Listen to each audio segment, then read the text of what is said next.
görməmişəm. Amma atamdan məlumatlar almışam. Həmişə ki, o süfrə başında oturanda həmişə söhbət eləyirdi. Əsgərliyi burada olubdu. Atam özü də Füzuli sakinidir.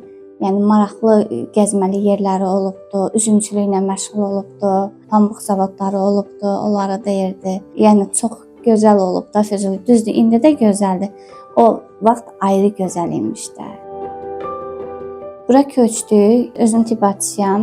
İşlə bağlı məşğulluq idarəsinə müraciət elədim. 2 ay keçdi, elə yanvar ayında müraciətim qəbul olundu. Məni işlə təmin elədilər. İndi Füzuli Ailə Sağlamlıq Mərkəzində tibb bacısı olaraq fəaliyyət göstərirəm. Sakinlərə xidmət eləyirik.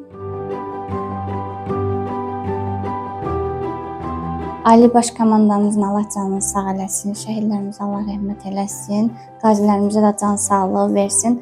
Mənim arzum idi ki, Füzulidə yaşayım və burada işləyim.